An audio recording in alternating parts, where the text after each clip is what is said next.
At Thanksgiving, in the house my husband built with his own 2 hands, my daughter stood up and said, "Mom, you can eat in the kitchen. The real family sits here." 16 people heard her. Not one of them said a word. So I set down my plate. I didn't argue. I didn't cry. I walked out the front door of my own home, got in my car, and drove away while the gravy was still warm. 3 hours later my phone lit up. It was her husband, and his voice was shaking. "Please come back," he said. "The lawyer just called about the house." I poured myself a cup of coffee. I sat down at my own kitchen table and I waited, because whatever the lawyer had just told them, I already knew. I'd been the one who picked up the phone first. If you're watching this right now, I want to know what time is it where you are. Tell me in the comments, because where I'm from, it was just after 2 p.m. on a Wednesday afternoon. Stay with me to the end of this one. You'll want to subscribe and watch out for our shout out in the next video. My name is Carol Whitfield. I'm 70 years old, and I have spent 44 Thanksgivings in the same house on Maple Street. My husband Don built that house. Not bought, built. He framed it in the summer of 1979 with his brother and a case of beer and a borrowed level. And he carried me over the threshold before the kitchen even had a floor. We raised our daughter in it. We buried a lot of years of joy and trouble into those walls. Don passed 6 years ago in the back bedroom on a quiet morning in March, and I kept the house exactly as a place keeps the people it has loved. I am not, I'll admit, an impressive woman to look at. I kept the books for a plumbing supply company for 31 years. I wear cardigans. I drive an old Buick. I say thank you to the cashier, and I mean it. People look at a woman like me and they fill in the rest. Sweet, simple, past her usefulness. My daughter started filling it in years ago, and I let her because correcting people is exhausting and I had other things to do. But here is something 31 years of bookkeeping teaches you. The quietest line on the page is usually the one that decides everything. People skip right over it. They look at the big flashy numbers and they miss the small entry at the bottom that the whole thing actually rests on. I'd become, in my own family, that quiet line at the bottom of the page. They were about to find out what it was holding up. My daughter is named Heather. She's 42, and she has spent the last decade climbing. I don't say that cruelly. Climbing is in our blood. Don and I climbed our whole lives, just up a shorter ladder. But Heather married into the Pruitt family, and the Pruitts have money that came from somewhere far enough back that they've forgotten it ever had to be earned. Her mother-in-law, Barbara, wears it like a temperature she keeps the room at. And Heather decided somewhere along the way that to belong up there, she had to leave down here behind. Down here being me. The cardigans, the Buick, the plumbing supply books. She started correcting me at dinners. "Mom, it's not supper, it's dinner." She started introducing me with a little apologetic laugh. "This is my mother, she's very old-fashioned." When I'd offer to bring my green bean casserole to a gathering, she'd say the caterer had it handled, in a voice that meant, "Please don't." I let it go. That's what mothers of climbers learn to do. You tell yourself she's just finding her footing up there, and the day she's secure, she'll reach back down for you. I told myself that for 10 years. What I didn't tell her, what I hadn't told anyone, was that I had already decided to reach up to her in the biggest way I had left to give. I was going to hand her the one thing Don and I had that was worth anything at all. I just hadn't done it yet. Thank God, as it turned out, I hadn't quite done it yet. You have to understand what the Maple Street house is to this family, because everything that happened turns on it. It's where everyone comes. Every Thanksgiving, every Christmas, every christening and graduation party for 44 years. My sisters come, the cousins come, Heather and Gary and my grandson come. The house has a long oak table Don built to match the floors, and it has fed this family through every season we've had. Here is the thing people had quietly forgotten. The house is mine, just mine. Don left it to me free and clear. No mortgage, no liens, paid off the year he retired. My name alone on the deed. But because I host, because I'm in the kitchen before dawn with the turkey, and I'm the last one washing pans at midnight, the house had stopped feeling like mine to everyone but me. It had become the family house, a sort of public utility that I happened to maintain. Heather had started talking about it like weather, something that simply existed and would always be there for her. "When we have the house someday," she'd say to Gary, not lowering her voice, "the first thing we're doing is opening up this kitchen." As if it were already written. As if I were a formality between her and a renovation. She wasn't entirely wrong to assume it would come to her. That's the part that still aches because she was my only child. And of course the house was going to be hers. I was, in fact, about 3 weeks from giving it to her outright. She just didn't know that yet. And she was about to do the one thing that would make me change my mind. Here's what nobody at that table knew. That fall I'd made up my mind. The house was too big for one widow. My knees didn't love the stairs anymore. And I wanted, while I was still alive to enjoy watching it, to give Heather and Gary the gift Dawn and I had always dreamed of giving. The family home free and clear to raise my grandson in. So I'd gone to see Walter Greer, the attorney who'd handled Dawn's affairs for 30 years. We'd drawn up a transfer on death deed with Heather and Gary as the beneficiaries. And more than that, I decided to move out early. I'd quietly put a deposit on a little one-bedroom condo across town, the kind of place with no stairs and a coffee shop on the corner. The plan was to hand them the keys on Christmas morning and watch my daughter's face. I'd even bought the paper for it. A heavy cream envelope, the good kind, sitting in my desk drawer with the deed copy and a note in my own hand for Heather and Gary and Tyler.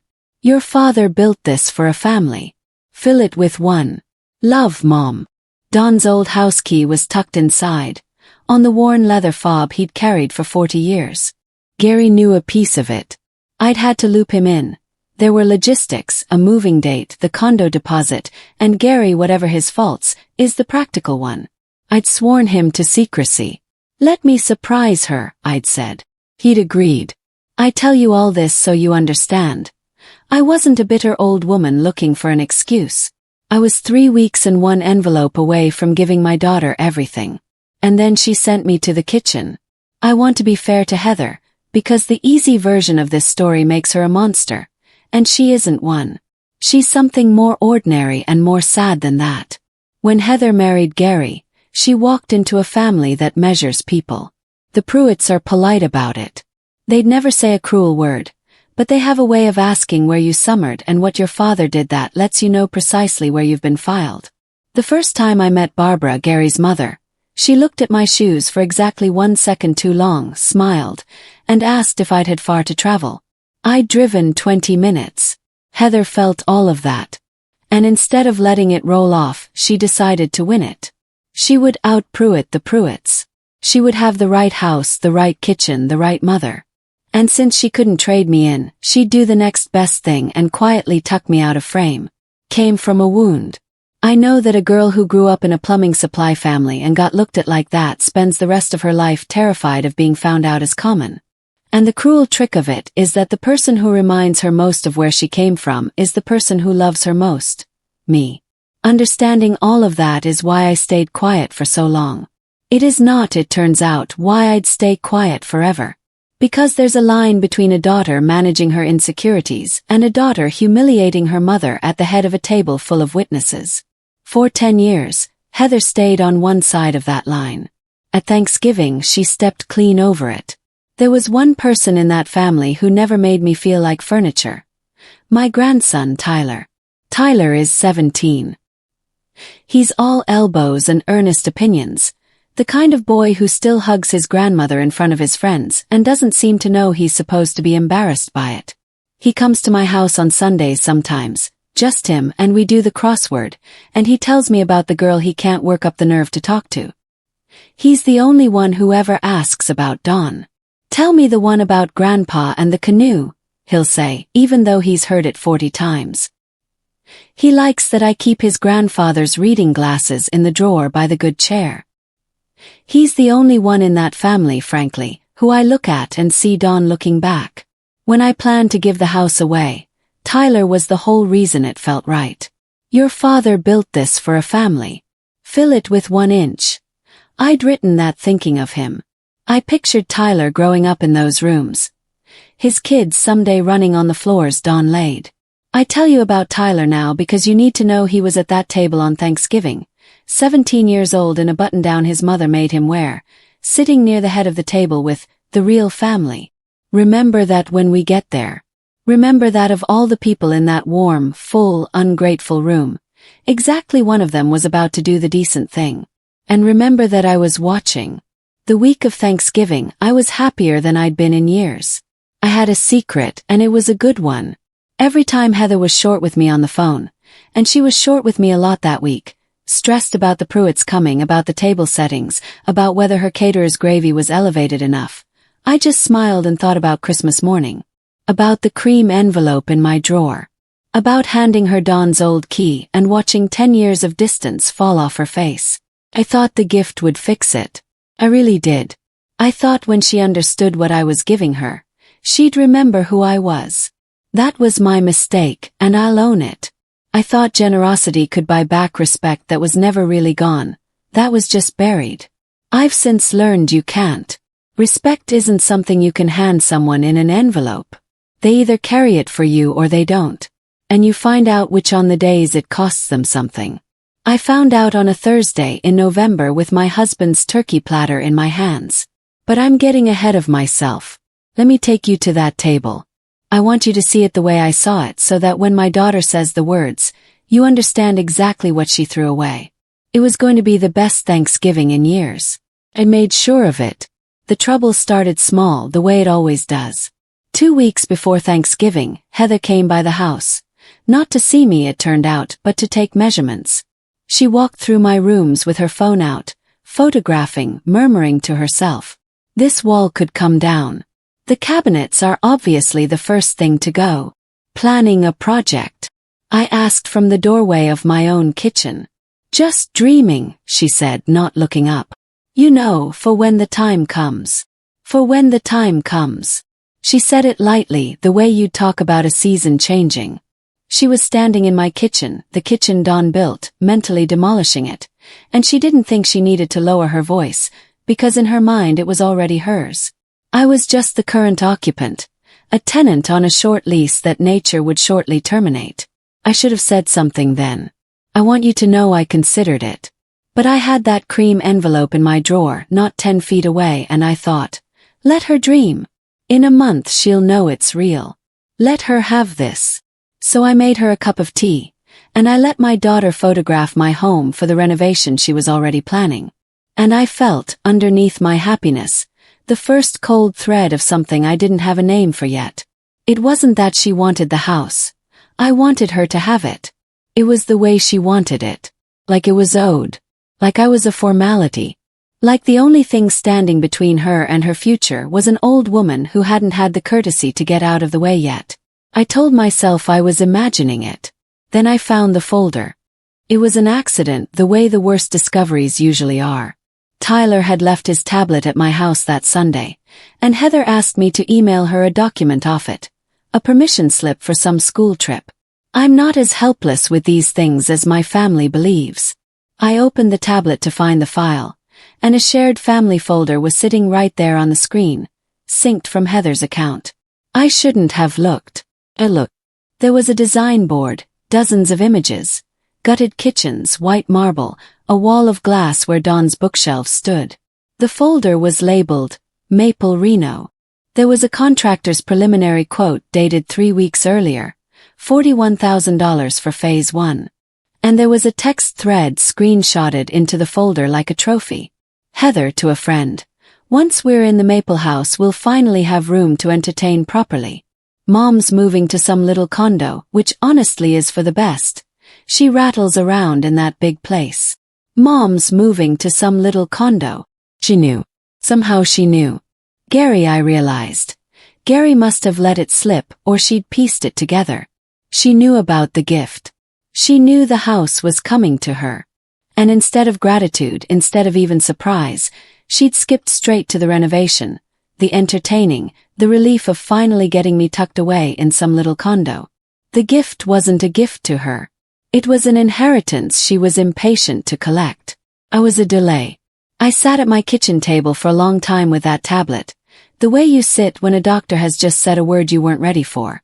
I didn't cry. I just got very, very quiet. And somewhere underneath the quiet, for the first time, a small voice asked, Carol, are you sure you want to give it to her? I told the voice to hush. There was a turkey to brine. I spent the next few days talking myself out of what I'd seen. She's excited, I told myself. Young people are tactless when they're excited. The little condo comment was thoughtless, not cruel. She doesn't know I saw it. And the gift isn't about her gratitude anyway.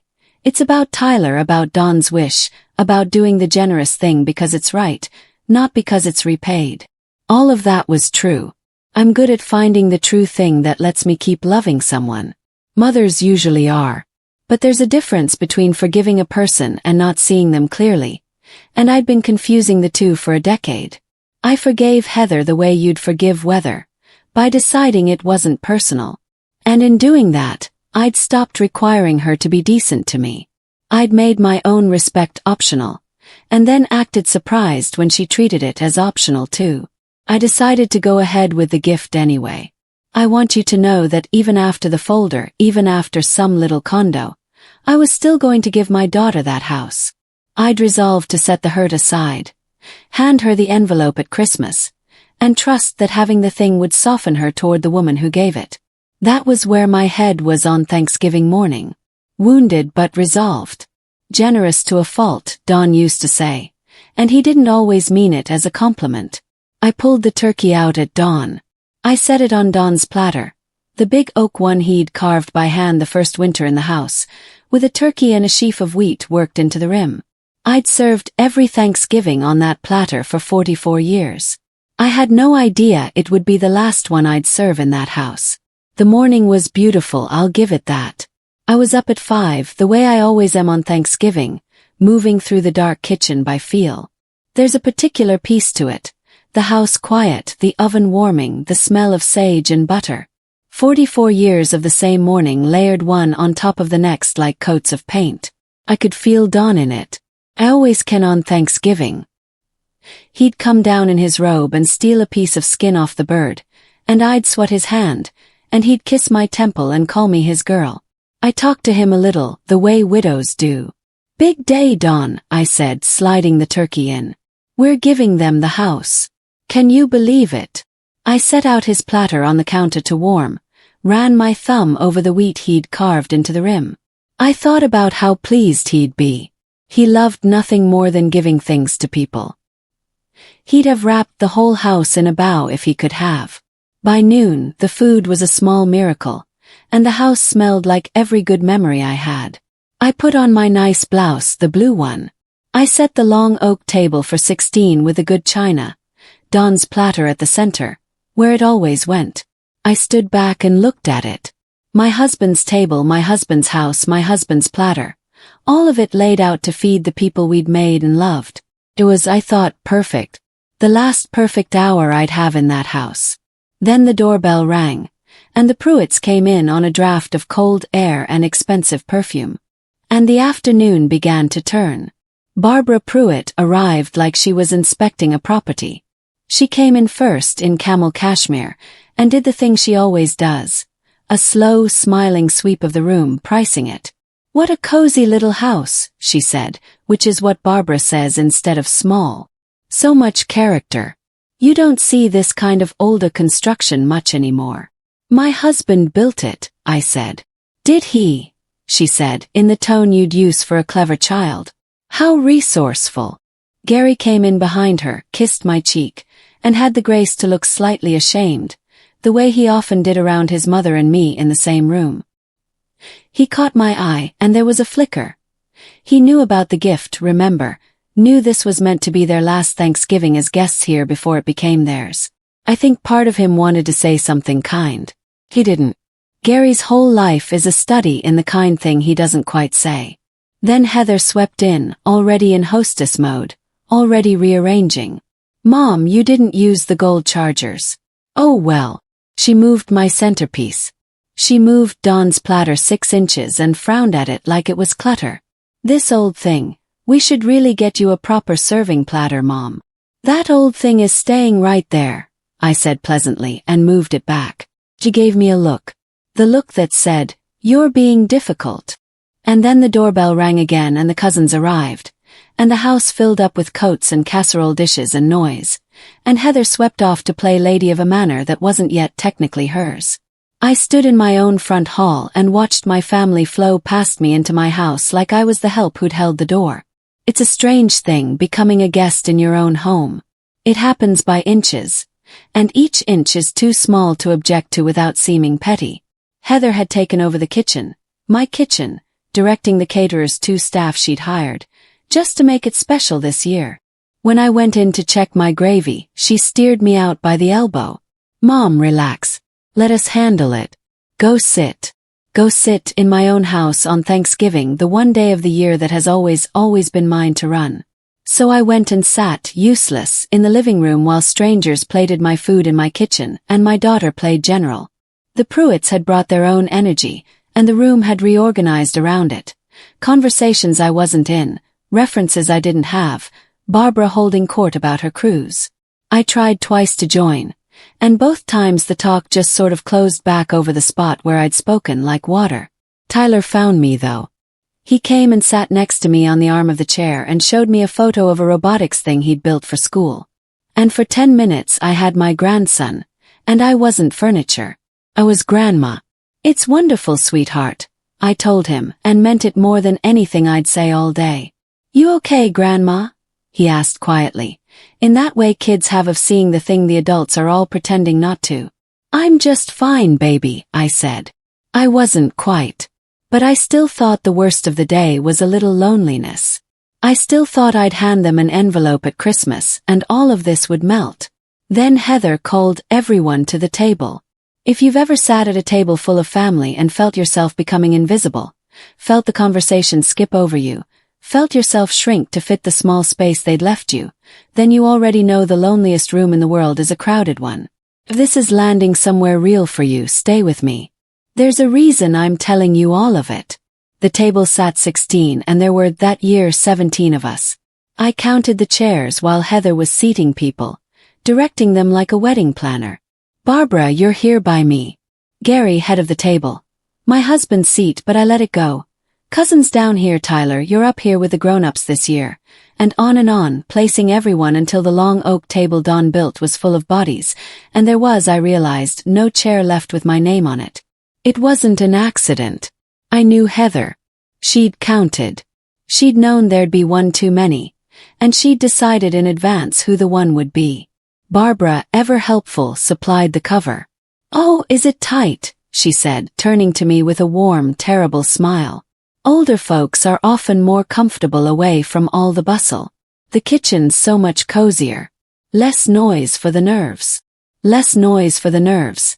As if I were 90 and fragile instead of 70 and standing in the house I owned. I opened my mouth to say, what I don't know. That this was my house. That I'd set this table. That Don had carved the platter they were about to eat off of. But before I could, my daughter stood up, and she made it official. Actually, let me slow down because I don't want to rush past the moment just before. The one I keep returning to. Before she said the words, Heather picked up her wine glass to make a toast. She was glowing. This was her afternoon. Her in-laws impressed, her table beautiful, her caterer's gravy sufficiently elevated. She had the whole room's attention, and she lifted her glass and said, "I just want to say thank you to everyone who made this house a home.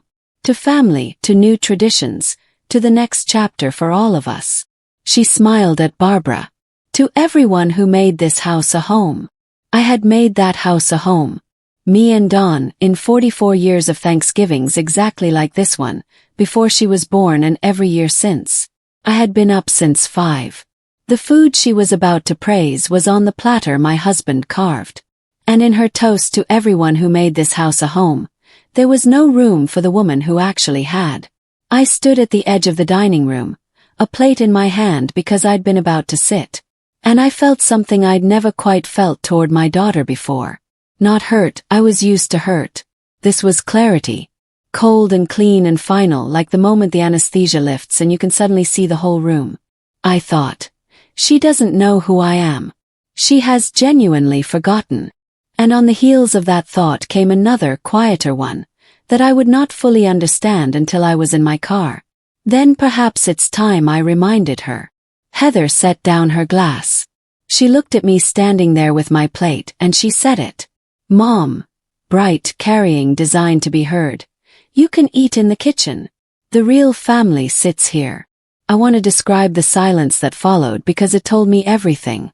It wasn't a shocked silence. Nobody gasped. Nobody dropped a fork. 16 people heard my daughter tell her 70-year-old mother to go eat in the kitchen, in that mother's own home. And the silence that followed was the silence of people deciding not to get involved. Barbara examined her napkin. The cousins found their plates very interesting. Gary looked at the table. They weren't horrified. They were embarrassed. For me, a little, the way you're embarrassed for someone who's wandered into the wrong room. But not one of them was going to risk Heather's afternoon to defend me.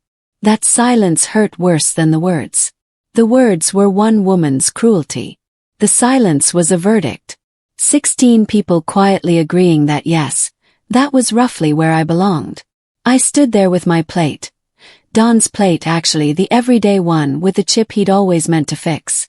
And in that long, awful telling silence, I understood with total clarity that I had spent 10 years buying my way back to a table where I was no longer wanted, and that the price had just gone up one humiliation too far. That's when the boy stood up. Tyler pushed his chair back so fast it nearly tipped. "Grandma can have my seat," he said.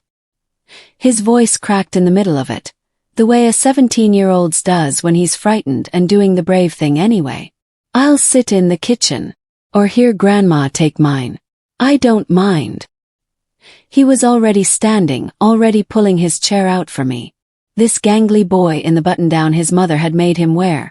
The only person at a table of 16 adults who'd looked at what was happening and known in his bones that it was wrong. For 1 second, I loved him so much I couldn't breathe. And then Heather killed it. "Tyler." Sharp, a mother's command, the kind that doesn't get argued with. "Sit down. Don't make this a thing. Don't make this a thing." As if her son's decency were the disruption. As if the problem in the room were the one person trying to fix it. Tyler froze, half out of his chair, caught between his mother and his grandmother, and the whole weight of being 17 and powerless. He looked at me, stricken, asking with his eyes what to do.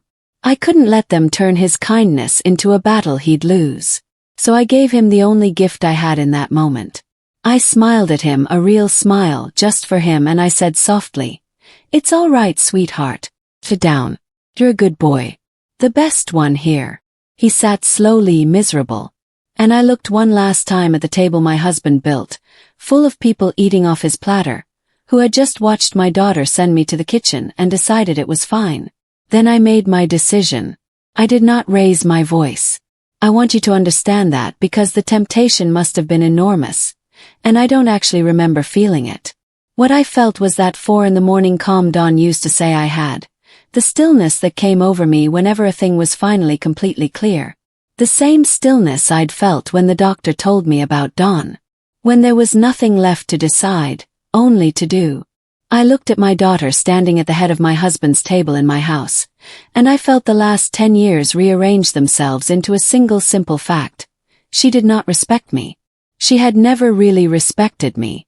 And no envelope, no house, no gift on earth was going to buy what she decided years ago I wasn't worth. So I stopped trying to buy it. I set my plate down. Not slammed, set gently on the sideboard, the way you set down a thing you've decided you're finished carrying. The small everyday plate with Don's chip in it. "You're right, Heather," I said. The room went still in a different way now because something in my voice had changed, and even people not paying attention could feel it. "The real family sits there," I said, nodding at the table.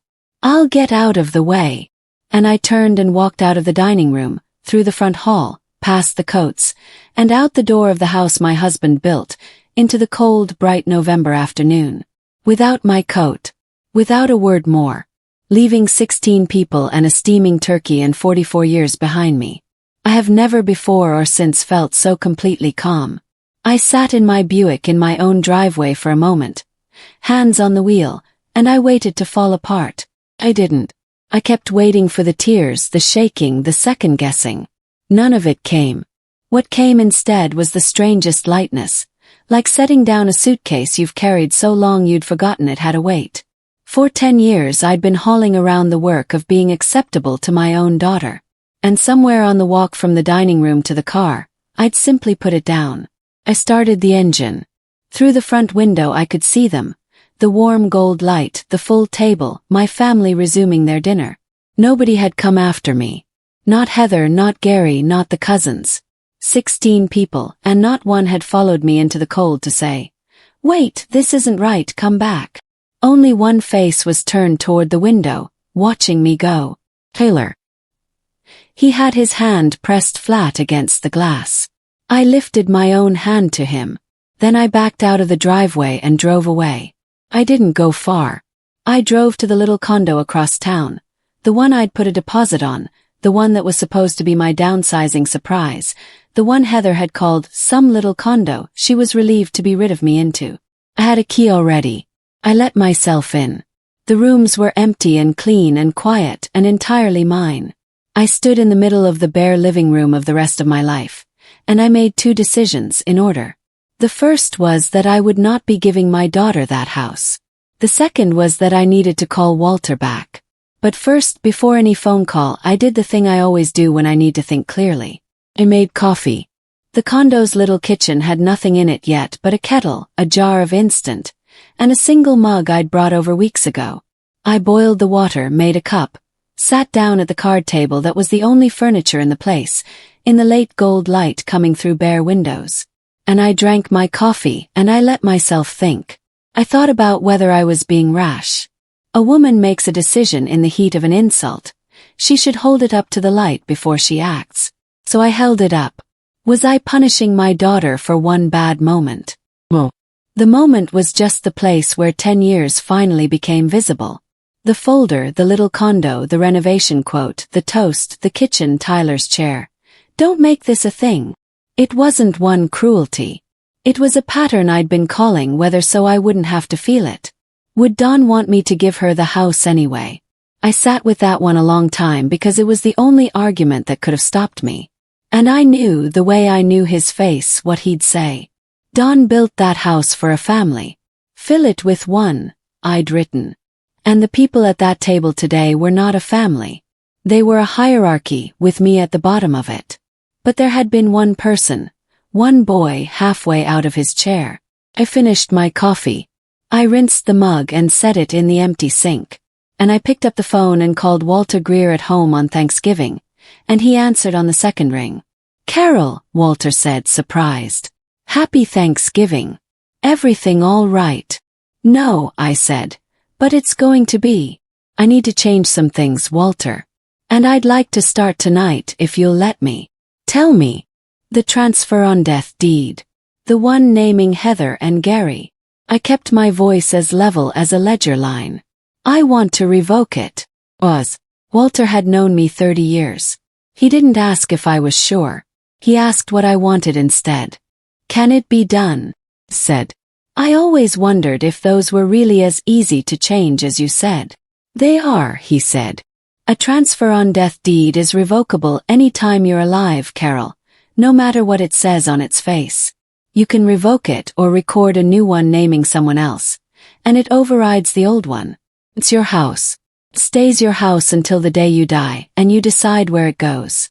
That's the whole point of them." "Then I want to revoke the one naming my daughter," I said. "And I want to record a new one. Naming." I looked out the bare window at the lights coming on across the town where my whole life had happened. "My grandson," I said. "Tyler. In a trust so his parents can't touch it. Held until he's 25. The house goes to Tyler and to no one else. And Walter." My voice caught just once, then steadied. "I'm not moving anywhere yet. I'm keeping the house. I'll live in it. I just needed to know whose it is after me. And it isn't hers. I can have the revocation drafted tonight and the new deed ready Monday," Walter said gently. "Carol, are you all right?" "I will be," I said. "Do me one favor. When it's done, let Gary know. He's the practical one. He'll need to be the one to tell her." After I hung up with Walter, I sat in the dark a while. And I'll be honest with you about my heart, because I don't want you thinking it had turned to stone. It hadn't. I grieved at that card table, Not for the house, I was keeping the house. I grieved for the Christmas morning I'd been picturing for months.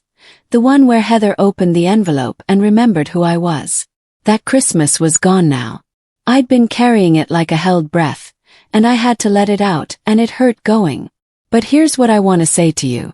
If you've ever been the one who keeps giving and giving to someone who's decided you don't count, generosity is a beautiful thing, but generosity to a person who has no respect for you isn't love.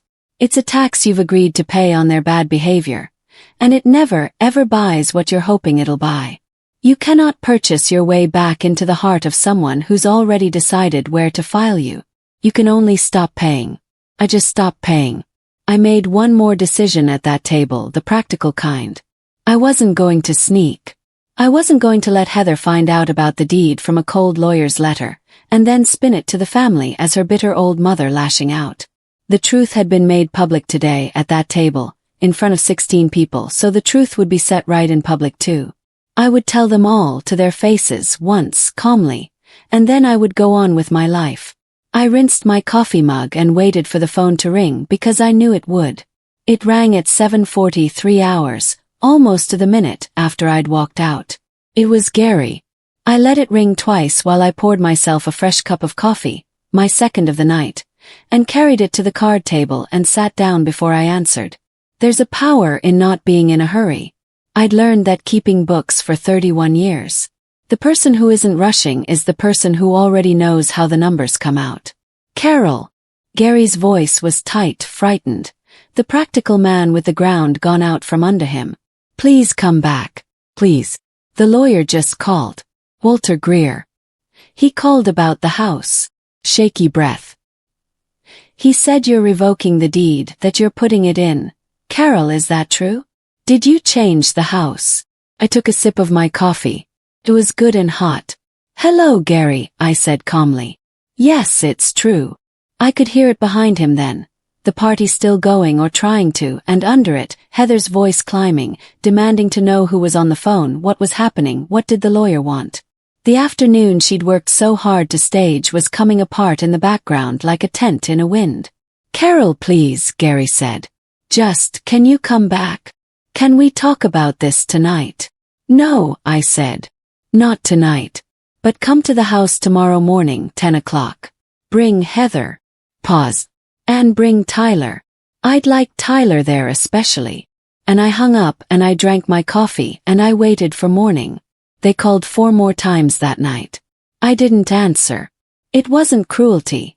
I'd said what I had to say. Tomorrow, 10 o'clock. And there was nothing to add by phone that wouldn't just become an argument I'd be having alone in an empty condo. So I turned the ringer off and unrolled the sleeping bag I'd brought over for measuring days. And I slept on the floor of my new life better than I'd slept in a year.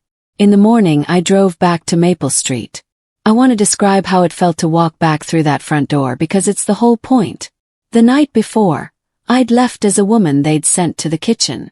I came back as the woman who owned the floor they were all standing on. Same house, samey. The only thing that had changed was that the quiet line at the bottom of the page had finally been read aloud. They were waiting in the living room. Heather, white and furious.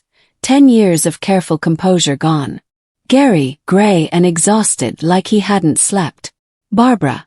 Barbara had stayed over of course and wasn't about to miss this, perched on my sofa with her coffee like she was at the theater. And Tyler on the stairs, half in and half out, watching me with those dawn eyes. The extended family had mostly gone home, but a few lingered. 2 of my sisters, a cousin, drawn by the smell of a reckoning. But I'd wanted witnesses. The cruelty had been public. The correction would be too. I didn't sit. I stood in the center of my own living room, in front of the fireplace Don built, and I waited until the room was quiet. Then I told them the truth.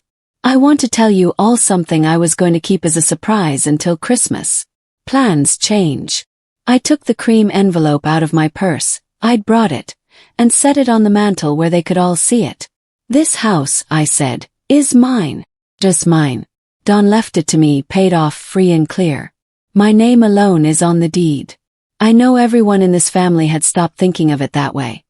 Had started thinking of it as a sort of family heirloom I was babysitting. But legally, and every other way that matters, it has been my house for 6 years. Heather opened her mouth. I lifted one hand gently and kept going. In that envelope, I said, is a deed and a key and a note in my own handwriting. Because this fall I decided I was going to give this house, the whole thing free and clear, to you, Heather, and to Gary as a gift. This Christmas, I put a deposit on a condo.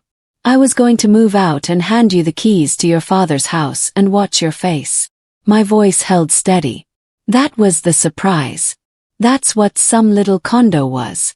That's what I was doing while you planned the renovation. The room had gone completely silent. Heather's face was doing something complicated. The fury draining, something worse coming in behind it. You knew, didn't you? I said quietly. You'd figured out the house was coming to you. And knowing that, knowing I was about to give you everything, you still stood up at my table yesterday in this house and sent me to the kitchen because the real family sits there. I let that hang. So I made a phone call, I said. Mom, Heather started, and her voice had gone high and thin. Mom, you can't. That was a joke, the kitchen thing. You're being dramatic. You can't just. I already have, I said. I didn't raise my voice. I find you almost never need to if you actually have the thing you're talking about. I called Walter Greer last night, and I revoked the deed that would have given you this house. Done. This morning he's drawing up a new one. I looked at her and then, deliberately, I looked past her to the staircase to the boy sitting on the 3rd step. You told me yesterday that the real family sits at that table, I said. And you were right, Heather. That's exactly the problem. Because of everyone at that table. 16 grown people who watched you send your grandmother to the kitchen. Only one person stood up. I held out my hand toward him. Tyler. The only one who offered me his chair. The only one who's ever asked me about the man who built this house. So the house goes to Tyler, I said. In a trust, held until he's 25, where his parents cannot touch it, mortgage it, or renovate it.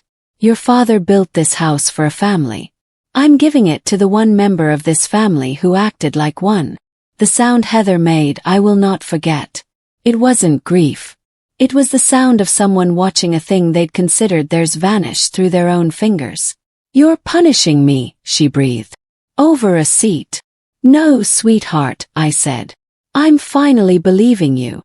You've been telling me for 10 years that I'm not really part of your family. I just finally took you at your word. Then Heather came apart the way I'd somewhere known she would. Not an apology. People like Heather almost never apologize at the moment they're caught. They counterattack. Do you have any idea what you've done? Her voice was shaking, climbing. We gave notice on the rental, Mom. We told everyone. Gary and I have been planning, the contractor's scheduled for January. We put down a deposit. We told the Pruitts we'd host Easter here. She turned to the room, to Barbara, looking for an ally. She's doing this to humiliate me. After I've spent years. After you've spent years what? Asked, genuinely curious. She didn't have an end to the sentence. Because the honest end was, after I've spent years climbing away from you. And even Heather couldn't say that out loud in front of her son. And here is where the afternoon's true shape showed itself. Barbara, grand cashmere Barbara, who'd helpfully suggested the kitchen, stood up, smoothing her slacks, and said coolly, Well, this all sounds like a family matter.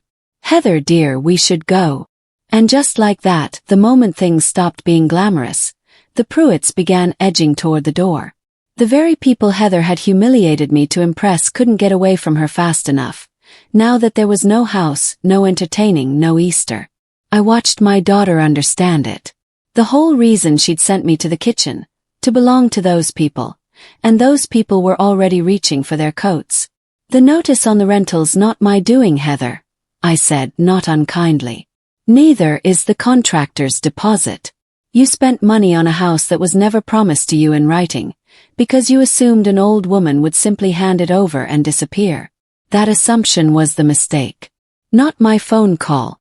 When the room had thinned, the Pruitts gone, the cousins suddenly remembering somewhere to be. It was just us. The family that was left when the audience went home. Heather crying on the sofa. Gary standing helpless by the window. Tyler still on the stairs, who hadn't said a word. "Here's how it's going to be," I said. And I kept my voice gentle now, because the hard part was done, and I'm not a cruel woman. I'm keeping this house, and I'm living in it. When I die it goes to Tyler. That's settled, and it isn't changing. So please don't waste your energy. Gary nodded numbly. Heather wouldn't look at me. "And I'm still your mother, Heather," I said. "That doesn't change either. I will love you till the day I die. But I am done being the seat you assign and reassign depending on who's watching. I am done being sent to the kitchen in the house I built a family in. I will come to your gatherings when I'm invited as your mother, not as an inconvenience you tuck away so the Pruitts don't see where you came from. You don't get the version of me that buys your respect anymore. That woman left out the front door yesterday, and she isn't coming back." I picked up the cream envelope from the mantel, crossed the room to the staircase, and sat down next to my grandson, who was crying too, quietly. "The good boy," I told him. "You stood up. When it cost you, you stood up. Don't ever stop doing that, Tyler. It's the whole thing. It's the entire ball game." He put his head on my shoulder, and for the first time in 2 days I felt completely at home. "Here's how it shook out in the weeks after, because I know you want the ledger and not just the feeling. The renovation never happened, obviously. The contractor kept the deposit. The rental they'd given notice on was already promised to someone else, so Heather and Gary spent a frantic month finding a new place, and a good deal less house than they'd planned, because it turned out their lifestyle had been leaning on an inheritance that was never actually theirs. A slow truth, but a clarifying one. The Pruitts cooled considerably. There was no grand Maple Street to host Easter in, no impressive address to fold Heather into the family with. And Barbara, I'm told, found other things to do. Heather learned the hard way that people who will only have you for your house were never really going to have you at all. I could have told her that. I'd learned it from the other side of the same lesson the day before at my own table. I won't pretend the whole thing didn't cost me. I lost the easy fiction of a close family. Thanksgiving the next year was smaller and stranger and quieter.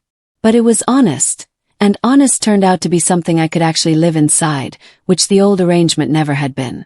And the house stayed mine. I'm in it right now telling you this. Don's platter is back in the center of the table where it belongs. His key is back on its hook by the door. The cream envelope, though, I kept that. I gave it to Tyler finally, but not at Christmas and not the way I'd planned. Gary came to see me alone about a month later. He sat at my kitchen table. My real kitchen, the one I'd been sent to, which I found a little funny and didn't say so. And he turned his hat in his hands. "I should have stood up," he said finally. "At the table." When she said it, I knew it was wrong. I knew about the gift. I knew what you were planning, and I sat there. "I've been sitting there my whole marriage, Carol." He looked up.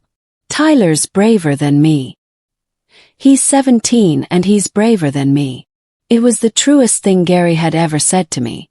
And I didn't punish him for it. "You can start standing up any time you decide to," I told him. "It's never too late to become the kind of man your son already is." He nodded. "He's been better since. Not transformed, people don't transform, but trying. He brings Tyler by on Sundays now. Heather and I are slower. She's never quite apologized. She's the kind that finds it almost physically impossible. But she came to dinner last month, and she sat at the table. And when I got up to clear, she said quietly, not quite meeting my eye, "I'll do it, Mom." You sit. It isn't everything, but a woman who once sent me to the kitchen telling me to sit while she cleared the plates. I'll take it. It's a start. It's her standing up an inch at a time. I gave Tyler the envelope on his 18th birthday. Not the house. He won't have that till he's 25, until I'm gone, and I intend to make him wait a good long while for the second part. But the envelope, the deed copy, the note in my hand, and Don's old key on its worn leather fob. This was going to be a Christmas present for your mom and dad, I told him. It's yours now. The key doesn't open anything you can't already walk into. You're always welcome here, you know that. But I wanted you to have your grandfather's key. He carried it 40 years. He'd have liked you to have it. Tyler held that key like it was made of something rarer than brass. Then he hugged me, this not-so-gangly anymore boy, and he said, "I'll take care of it, Grandma. The house, all of it. I promise." "I know you will, baby," I said. "You already proved it. You proved it for the price of one chair." He didn't know what I meant. Not all of it. Someday he will. Someday when he's older, somebody will try to make him feel small, and he'll remember that the smallest, most ordinary act of decency, standing up, offering your chair, refusing to look away, turned out in his grandmother's life to be worth an entire house. That's the part one hope he keeps. Not the house. The standing up. It's quiet here now on Maple Street. Quieter than it used to be. I won't pretend I don't sometimes miss the loud, crowded, dishonest version of my family. The way you miss a warm room even after you find out the door was locked from the outside. But I sleep well. I have my husband's house, his table, his platter, his key on the hook. I have a grandson who calls on Sundays, and a son-in-law learning to stand up, and a daughter who, slowly, an inch at a time, is finding her way back to a mother she'd written off. And I have my mornings. I get up early the way I always have, and I make a pot of coffee in the kitchen Don built. The kitchen they tried to send me to, as if it were a punishment, when it's the warmest room in the house and always has been. I take my cup to the table and I sit in the gold light and I drink it slow. If there's one thing I'd hand you from all of this, it's this. Your worth is not a chair other people assign you. Generosity to those who scorn you isn't love. It's a bill you've agreed to pay. Set it down. Keep your own keys. And never, ever let anyone send you to the kitchen in a house your love built. That's the whole of it. The platter's in the center of the table. The keys are on its hook. And on the first cold morning of every November, I make the turkey on Don's oak platter, set it in the middle of the table he built, and I sit at the head of it. Not because I'm fighting anyone for the seat, but because it was always mine, and I'd simply forgotten for a while to take it. It took my daughter sending me to the kitchen to remind me where I actually belonged. I suppose I owe her that much. The rest I'm keeping. That's my story. One Thanksgiving, one empty chair, and a phone call I made before they ever did. If it reminded you of a seat you've let someone take from you, take it back today. Drop a comment, hit subscribe, and I'll see you next time.